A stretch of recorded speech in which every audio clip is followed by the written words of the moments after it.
Our kids, our neighbors, those we work with every day, are leaving God behind. How can we show them the love of Jesus in a language they'll understand?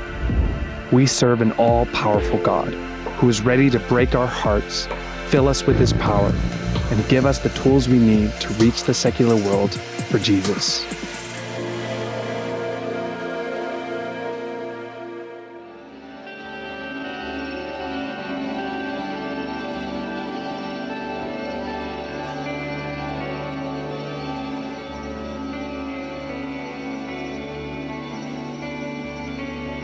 If we're going to reach the secular world for Jesus, we really need to understand who they are. Like Nehemiah, we need to have our eyes open to the reality of the world around us. What lies are they believing? What are their hopes? What are their fears and dreams? After that, we need to respond in prayer. We need to recognize that if God doesn't move in power, it doesn't matter if we have the perfect idea or a great strategy. We need to allow God to break our hearts. This can't be some academic concern. We can't go out and try to reach people because we feel guilty or out of some religious duty, but because God births in us a deep anguish for the lost. After that, there are things that we need to learn, tools that we need to equip ourselves with so that we can effectively reach people. In short, we need to become relevant. And that's what I want to talk about today. How can we communicate effectively to a secular world? You often hear it said that those in the church are answering questions people aren't asking, or speaking a language that people don't understand. I think we need to realize that the cultural gap between the church and the secular world has grown so large that we need to train ourselves as cross-cultural missionaries to our own cities. So what do I mean by this?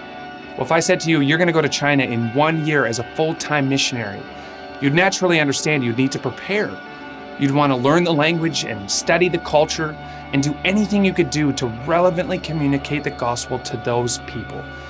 In the same way, we've become foreigners and we need to train ourselves. In short, we need to become relevant. In the next set of videos, that is exactly what I want to talk about, relevance. Relevance is often misunderstood. People think it's about fitting in or popularity, but true relevance is about clarity, wanting nothing to obstruct the clear gospel message from being understood by the people that you are communicating with. The first key aspect of relevance is that we really need to know them. So much of our failure to reach secular people is that we don't know who they are. And because of that, we're speaking in the wrong language. Jesus was a brilliant communicator. He spoke of fishing and farming, sowing in seeds. And this wasn't just random abstract language, but everyday life and powerful symbols for his audience.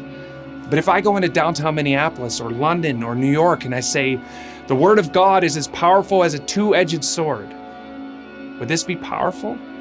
I mean, people might know literally what I mean, but is a two-edged sword a powerful weapon in a 21st century urban setting? Of course not. And we might find that funny, but we are so often guilty of doing this exact thing.